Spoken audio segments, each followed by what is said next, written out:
because these are the stock ones. I'm pretty sure they don't have baffles in them because it's just a big hole out the back. Wait, let me show you. It's just a big hole out the back. I'm eventually going to get new exhaust. It's not in the best of shape, but yeah, I'm pretty sure those don't have baffles. Comment on what you think. So, I'm not really sure if this video is going to have any meaning to it or anything, but you know, I'm making it and you're watching it, so yeah. Please don't exit off the video. So, yeah, just a few updates from me.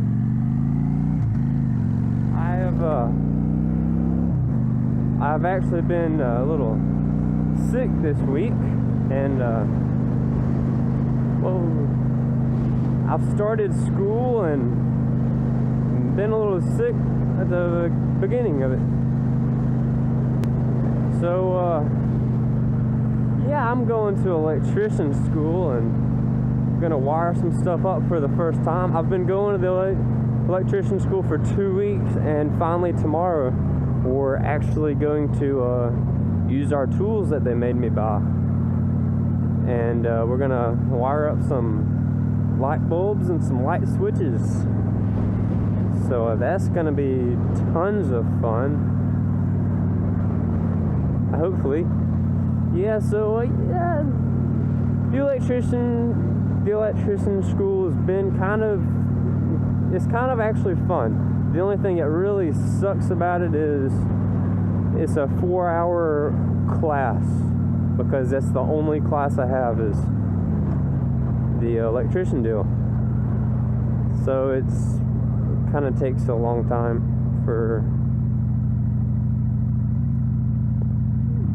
you kind of sit in that class for a long time. I was gonna circle back around and get in that, but man, that's what I do at red lights. If I've been sitting at a red light a long time, I'll go make a U-turn and get on the other side of it, and get through the red light before the people in front of me. So yeah, been kind of sick is my main issue. So, but just somehow this motorcycle makes me feel a lot better. Like, it just clears up my nose just riding on it. And oh, and another thing, how does everyone ride with a phone in their pocket? Because I've got a decent sized smartphone, and it like punctures my hip or whatever every time I'm riding. It's like you cannot get your phone into a comfortable position when you're riding. Oh, this guy's flying, man. He's going like, dude, he's going like 80. He's probably trying to get away from me, because he already knows he cannot compete with the Honda Shadow. So yeah, whoa, what's going on here? They got a tent. It looks like they're unloading supplies from that truck, but they have to have a tent set up on the outside of the truck because I guess they get too hot. What a bunch of babies. And it's at a gym, so I guess the owner of the gym's unloading equipment and he's getting too hot. You know, that's what I don't understand, because, you know, today is not even hot outside.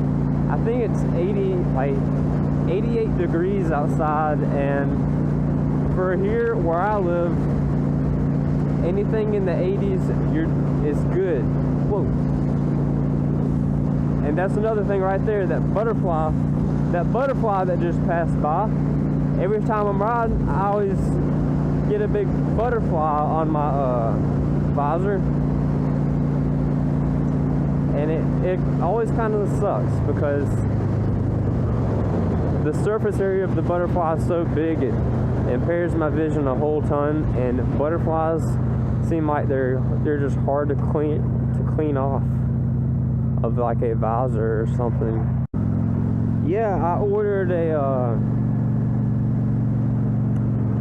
ordered a oil filter for this motorcycle, and I'm gonna, I think it's coming tomorrow. So I'm gonna change the oil in this motorcycle tomorrow, and I've already got me some oil from Walmart. This is your typical 10W40 motorcycle oil. I think it's Valvoline, but the oil filter, that's kind of crazy, because it's a K&N filter. It's a K&N 303 oil filter, and I went to Walmart to get my oil, and they had all kinds of oil filters, but I didn't know which one to buy, because apparently they don't sell K&N at Walmart, because the only number I knew was for K&N, which is 303. So I didn't get an oil filter from Walmart.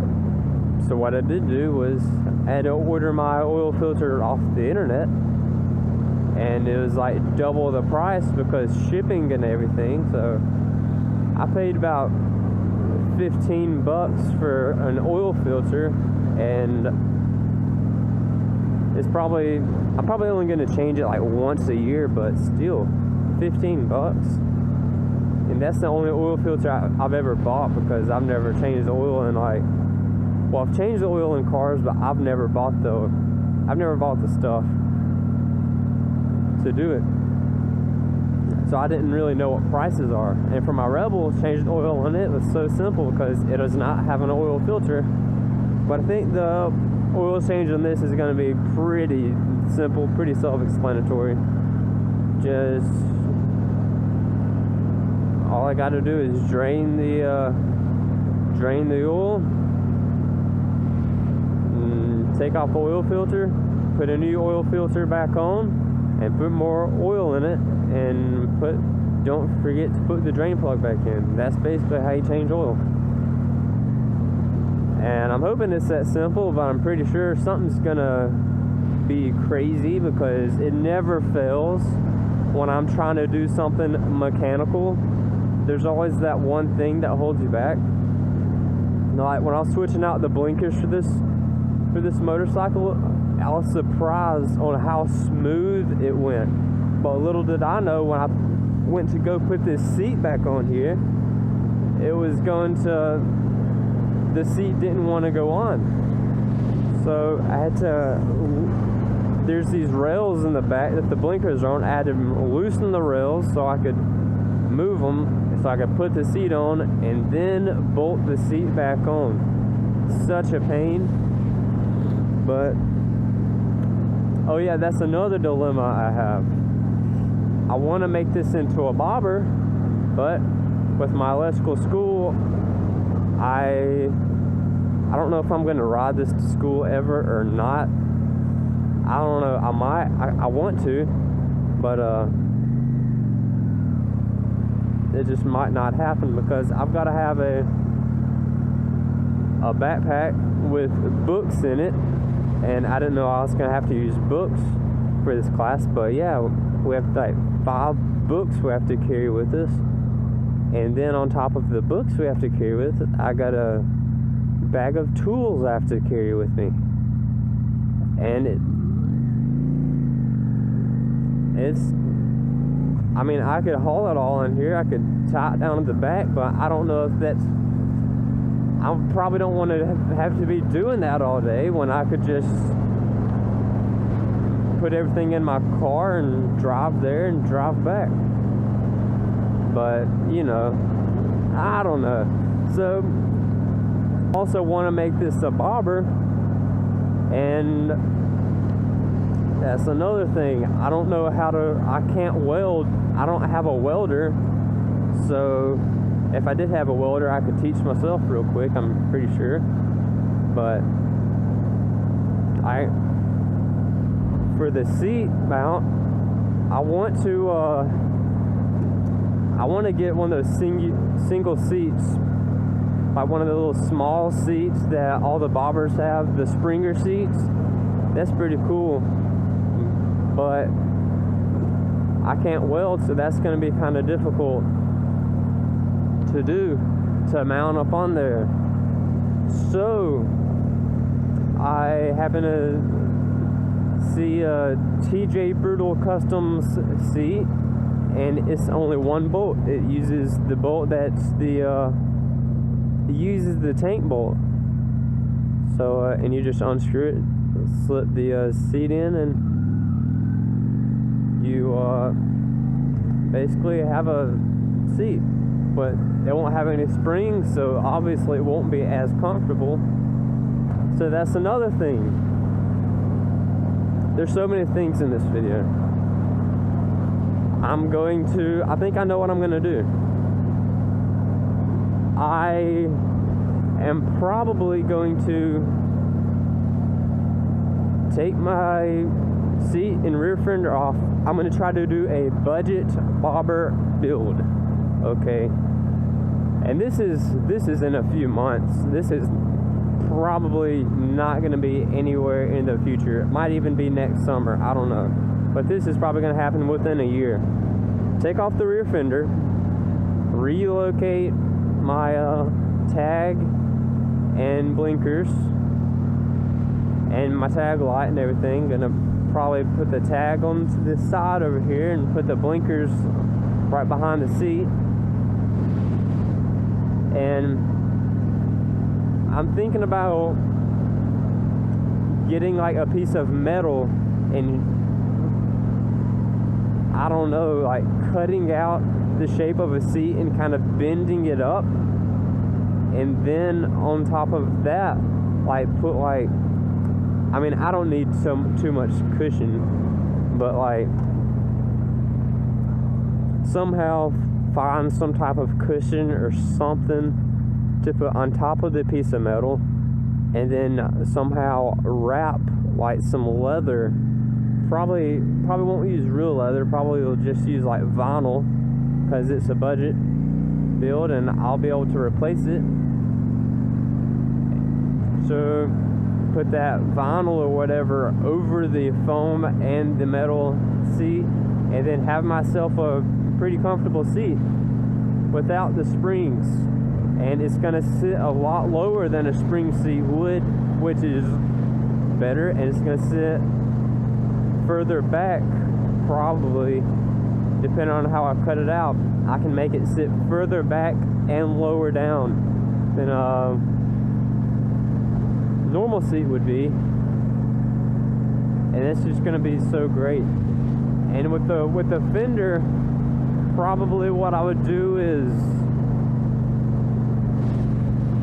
well, I don't know. That's what I don't know of, because obviously I don't have a welder, and so I know a lot of people like get like trailer fenders and just mount them somehow on the back of there. But I like the look of the huge triangle, I guess you call it sissy bar. I don't really like that word, but the sissy bar type deal on the back, but not like a back seat, like the huge triangle things you see like on choppers and stuff. I think those look really cool. So I want to get me a back fender that has one of those on, and I know TJ Brutal Customs has one of those, but the point of it is not too tall. So that's kind of another dilemma I have. So what I might end up doing is getting the bolt-on rear fender from either TJ Brutal Customs or Blue Collar Bobbers, which is like $300, and I think it's a little overpriced. And I kind of don't have $300 to spend on this, but I'll make it work. And I'll get that and bolt it on and make myself a CC bar out of some rebar, which would be, it would look kind of crappy, but I don't really care. So yeah, that's the end of this video. Post down in the comments what you think. And if you made it this far in the video, I love you. So turn their favorite and subscribe. Remember to keep God first in everything you do, and I'll see you on the next one.